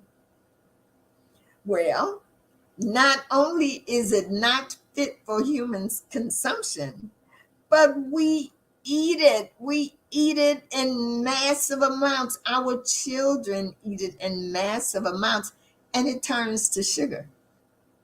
It turns to sugar. The chemical that processes it is a chemical called alloxin. The alloxin chemical is it causes diabetes. Yes, it does. It causes, because it destroys the beta cells on the pancreas. And so then we're, these things that we are eating, my God, our food, our bodies are being starved at the same time that they're being overfed. And so, and then they're being overfed with toxins and poisons. Now, that alloxin causes diabetes.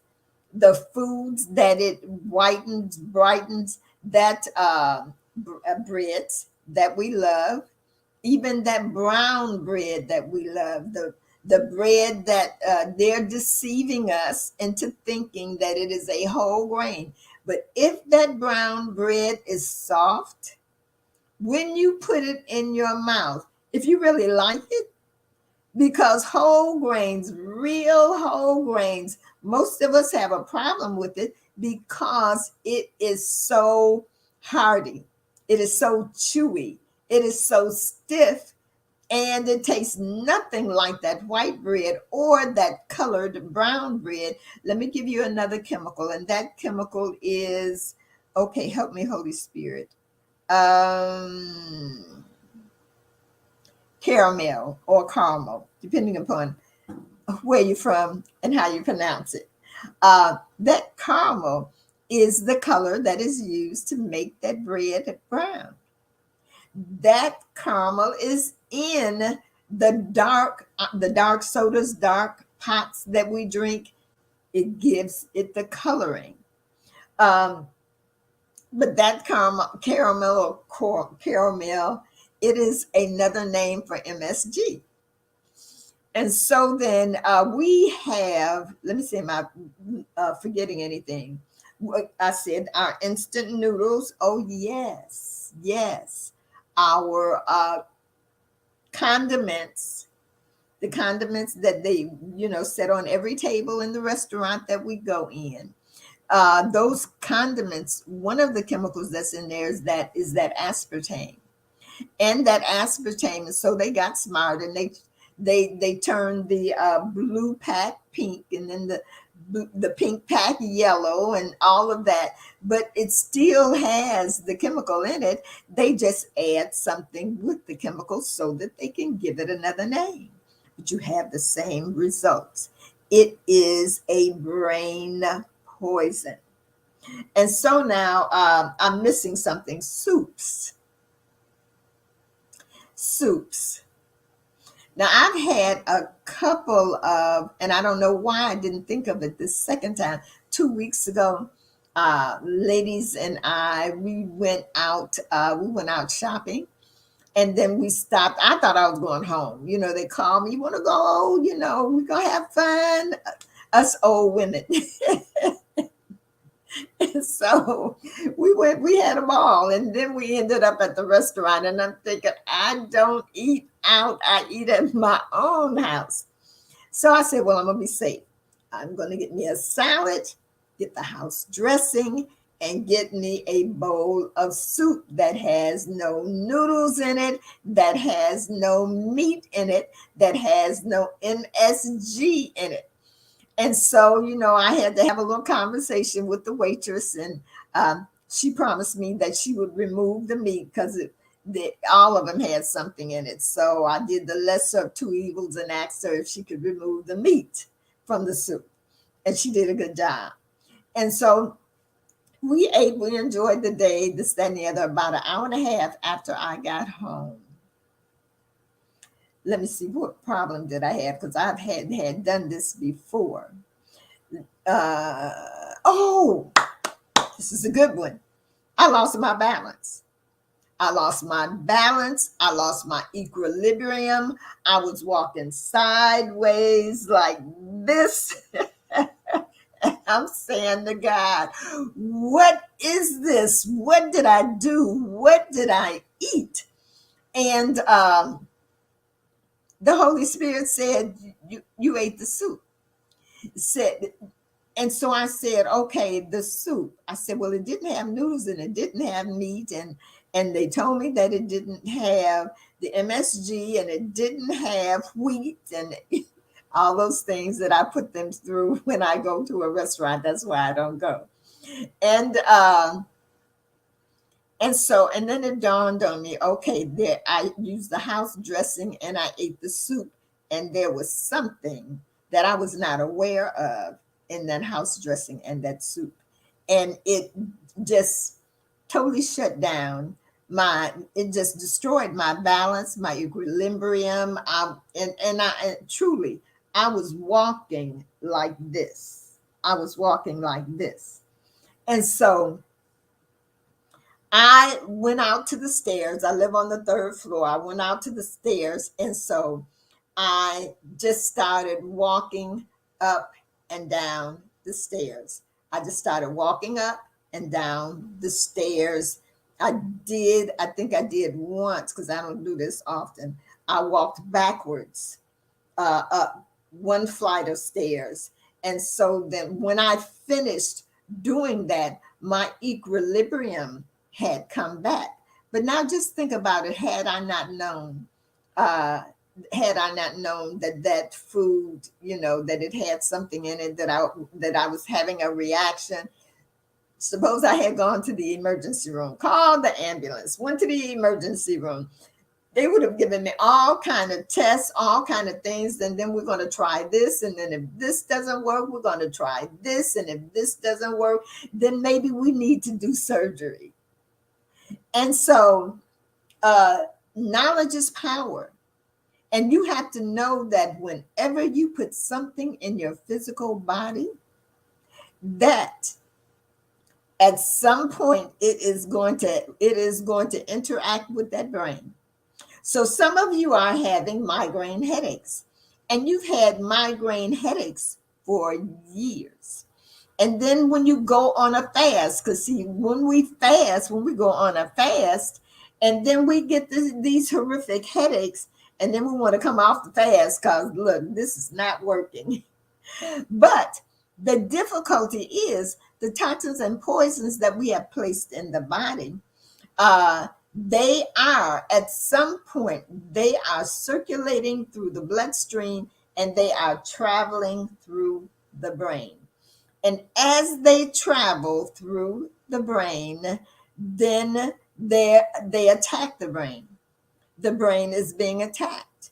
And so then now you have this massive headache.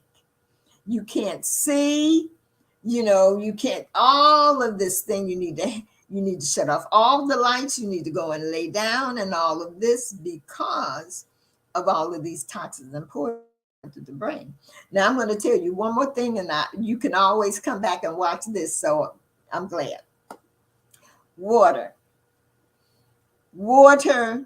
If you don't drink water, your brain shrinks. The brain cells, they shrink and they pull away from the skeletal of the brain. And so then when they pull away, they cause this horrific pain. They cause this horrific pain. And so then you've got this, your brain cells are shrinking because you don't like water. Your brain is being attacked because you like these enhancers and you like these things in boxes, bottles, and cans. Your brain. That's why we have so much Alzheimer's in our community. That's why we have so much dementia. I promise you, I never heard the word Alzheimer's or dementia. I am 70, I'll be 72 on my birthday. And I must have been 40 years old when I first began to look into this Alzheimer's and dementia, because our seniors, they didn't get Alzheimer's and dementia. My aunt right now is 95 years old in Georgia. She is in a wheelchair. When we go for her birthday and we go for any other celebration, we all sit around her. We all sit around her. We asked her questions. We go back in our history, all the way back to when we were on the plantation. And we can go back. She can take us back to the cemetery where our ancestors, where they are buried. And she does it all from memory. She does it all from memory. And we sit at her feet and we glean from her knowledge. And that's not an anomaly. That is not something that's unusual, because we did that 70, 50, 60 years ago, because our seniors didn't know what dementia and Alzheimer's was. Our seniors are eating out of boxes and cans. And I'm going to stop in 1 minute to see if anyone has a question. Our seniors are eating in boxes and cans and bottles. They're bringing those dinners, those meals on wheels to their door, and those meals on wheels have no nutrients, none. Our seniors are eating out of the microwave. The microwave cooks with radiation. Radiation, there's a word that they don't use anymore, because everybody got real, as the old kids would say, hip to it. Irradiation. It is cooking the food or heating the food with radiation. And by the way, we're giving our babies those bottles out of the microwave. And so then they're getting no nutrients, and the brain needs more nutrients than any other part of the body. And so I think that's pretty. If you take that knowledge and you just work with that and clean out your cabinets and refrigerators and all of that, then you will go a long way too. Now maybe another time I'll come back and talk about the foods that you need to eat for the brain. But right now we're going to clean out. We're going to clean out and get rid of. I'll give you a clue. The brain is fat. The brain is fat. And so get these omega-9s and omega-6s out of your diet. All of this animal fat, all of this butter, cheese, milk, all of these hard fats, they are hardening the cells, the fat cells of the brain. So are there any questions? Is there a question?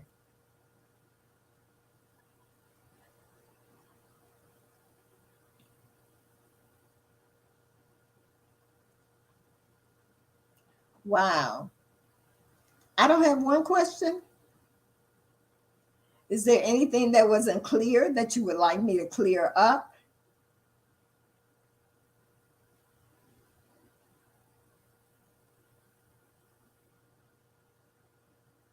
Okay, it's 5:56. And so then if there are no questions, let me see. I've learned so. You are welcome, Mary Towers. Thank you so much. That's encouraging. I was getting ready to say, am I still on? Thank you. Oh, thank you so much. Thank you, Elder Washington. Thank you so much. Amyloid plaque. Now, you all are familiar with that word because it's on your teeth, right? You go to the dentist, they clean your teeth. They're cleaning the amyloid plaque off your teeth. Alzheimer's comes, one of the ingredients in Alzheimer's is that amyloid plaque. Same thing that's on your teeth, same thing that you put in your mouth that comes from the food, the meat, the starches, all of that that you put in your mouth that goes to the brain, that covers the endings of the brain. And so then the amyloid plaque with the, okay, Holy Spirit, they're called plaques and tangles. And so what the amyloid plaque does is that it tangles the capillaries that are in the brain. And so then when they tangle the capillaries in the brain and they clump together and they're all tangled and whatever, then that's where the Alzheimer's come from.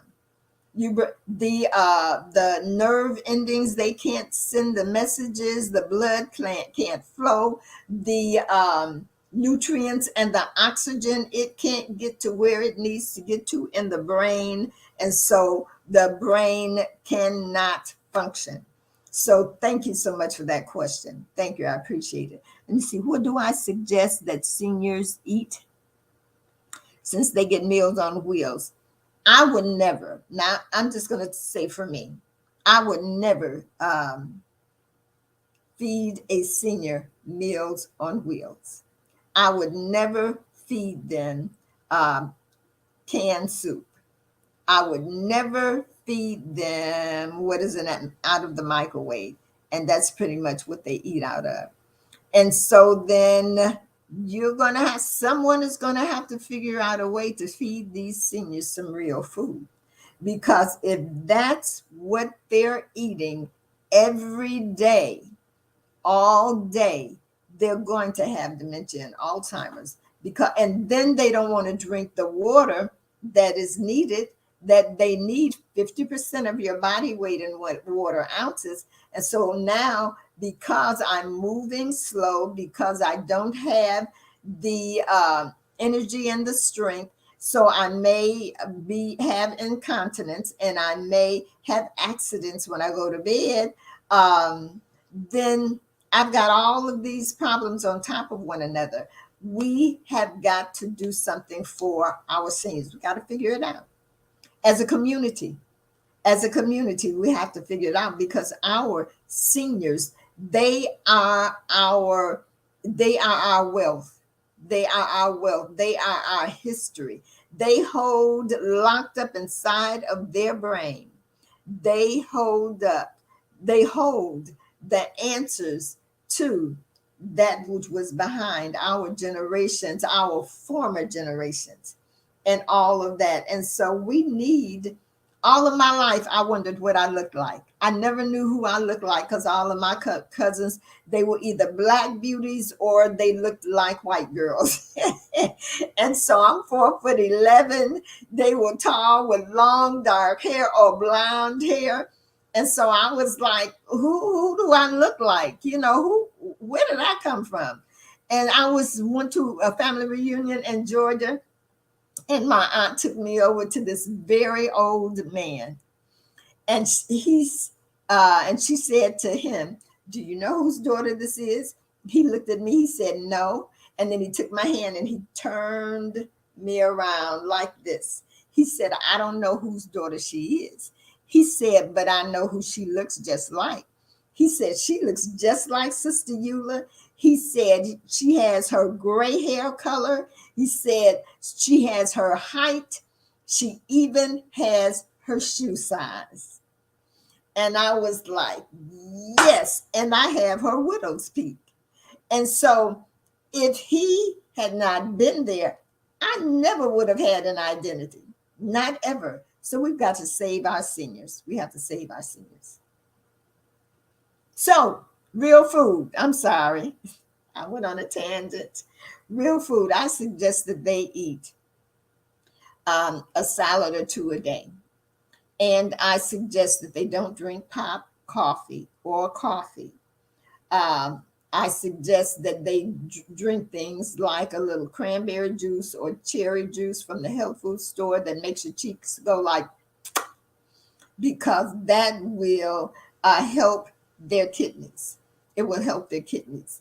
And then I suggest that in that salad that you give them, and even if you have to steam it a little bit because of their teeth problem, that you need to maybe steam some broccoli and some cauliflower. Now, I really don't believe in putting heat on fruits and vegetables. That's one of the reasons why we're so sick, because we destroy the enzymes which heal the body.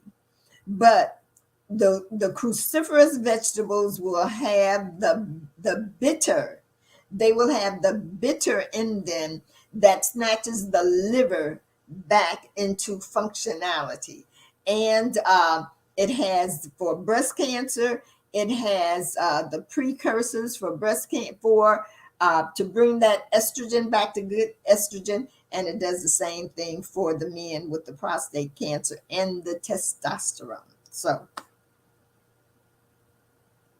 no canned goods, make them fresh soups. Make it yourself.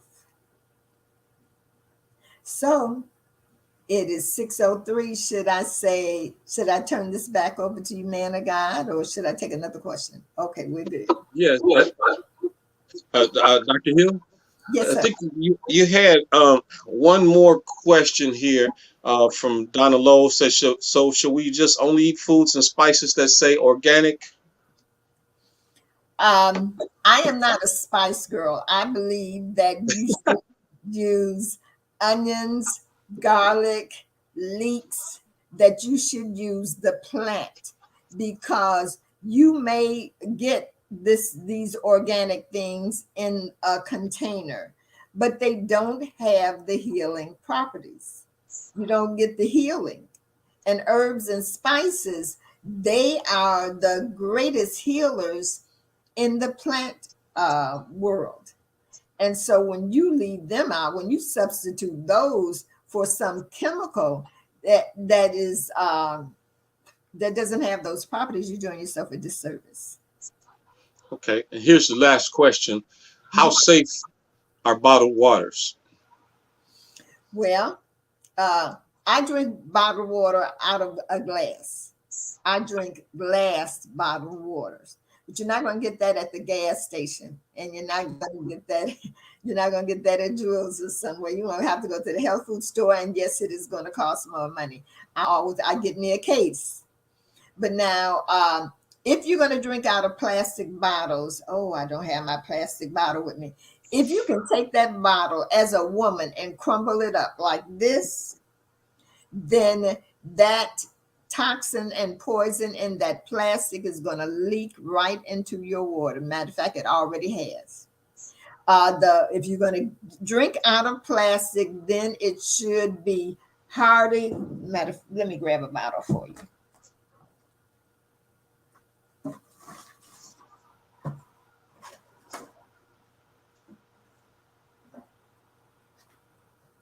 This is my glass bottle. The company name, the brand name is Voss. This bottle looks identical, doesn't it? They look the same. It looks like a glass bottle, and I thought it was a glass bottle when I bought it. This Pinter water is some of the best that there is, but for some reason they started putting it in plastic bottles. Now look at this plastic bottle. You see the sturdiness of this bottle? This is not the same as that bottle that you can take when you finish drinking it and crumple that bottle, squeeze that bottle and crumple it all up and throw it in the trash. This bottle, your bottle should be like this. That bottle should be like this. And then when you turn it over underneath, there should be a triangle underneath that bottle. and it should have a number 1 in it. Now, that is safe water, because the way the bottle is made, this plastic bottle here is made, the chemicals do not leak in the water unless you leave it in a hot car, or unless you put it in the dishwasher, or you wash it in hot water, or you freeze it in the freezer. All bets are off. So I hope that I Okay. answered the question. Yeah, yes, you did. Okay. So that concludes our presentation. Dr. Hill, we want to once again thank you for the wealth of knowledge that you imparted into us today. And I'm sure probably sometime tonight or tomorrow after the weekend, many of us will be cleaning out our pantries and refrigerators. you know, yeah, Right. including myself. Just to get it right. Sometimes it takes it takes a little trial and error to get it right, but we'll eventually get there. So keep educating us, keep imparting that knowledge and education, and we want to thank you again. God bless you, and God bless. we'll be seeing you soon. God bless you. Send me the link for this, please. I will. Okay. I will. So that concludes our two presentations. The first one was by Nurse Sheila Harmon on diabetes, and then this one was on brain health by Dr. Shirley Hill. So if you missed this presentation or if you came on late, you can always go back on the online at Liberty Temple headquarters, Full Gospel Church of Chicago headquarters, and it's going to be there. So it's not going to be deleted or anything of that nature. So don't forget, tomorrow is Father's Day at the Mother Church, Liberty Temple Full Gospel Church, 2233 West 79th Street. Apostle Shirley Lathan will be looking for you tomorrow. Our special guest, I think you can see it on the screen. It's the gentleman with the nice brown suit on, Pastor Lonnie Davis. And so we'll be here, and there'll be, I think, 250 free meals that will be provided by Sisters Working It Out. And Elder Beulah Brent heads that up. She's the CEO. She's doing a fantastic job with that. And so hope to see you tomorrow, 11:15. And God bless you. Thank you for tuning in.